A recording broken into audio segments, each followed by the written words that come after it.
Our next story is from Pakistan, one that could impact the country's ties with its iron brother China. Here's why I say this. Over the weekend, a Chinese engineer was arrested in Pakistan's Khyber Pakhtunkhwa over blasphemy.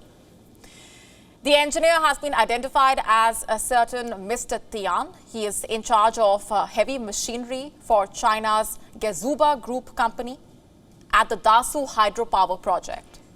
The question is, what is his crime?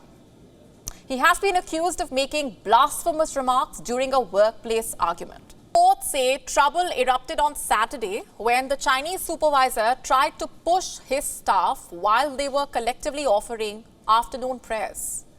He soon got into a heated argument with them over the slow pace of work during Ramzan.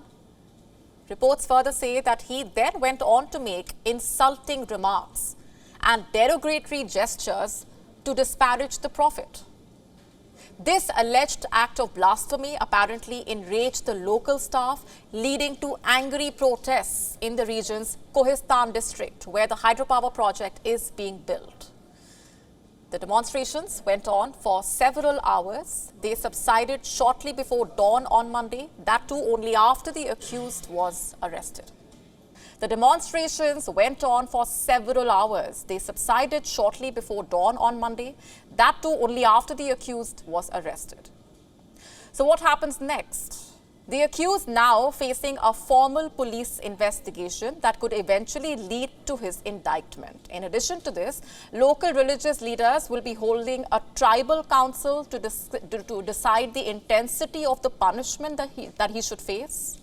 Remember, blasphemy is a serious crime in Pakistan that carries punishments ranging from fines to imprisonment to even a death penalty.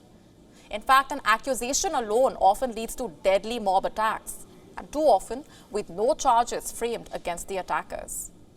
In December 2021, a Sri Lankan factory manager working in the eastern city of Sialkot was lynched to death by a violent mob. What was his crime?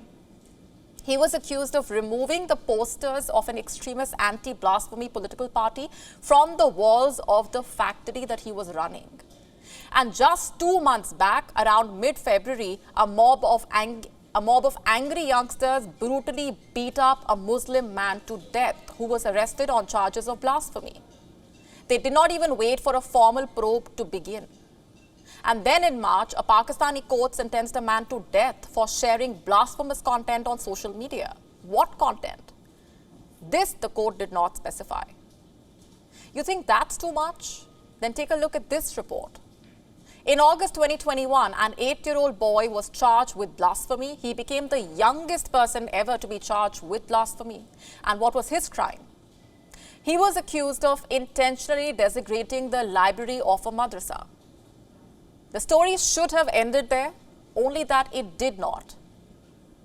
In retaliation to the boy's actions, a group of Muslim men desecrated a temple.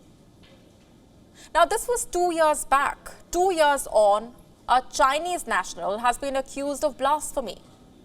And the timing is quite interesting. Remember, of late, a number of Chinese nationals and Chinese projects are being targeted by terror groups. These attacks have led to a diplomatic rift of sorts between Islamabad and Beijing, a rift that could amplify further with the latest action against the Chinese national. I'm not saying the Chinese national is innocent. He may or may not have heard religious sentiments, but this latest move making global headlines at a time when Pakistan's relations with China are not at their best makes for bad optics, to say the least.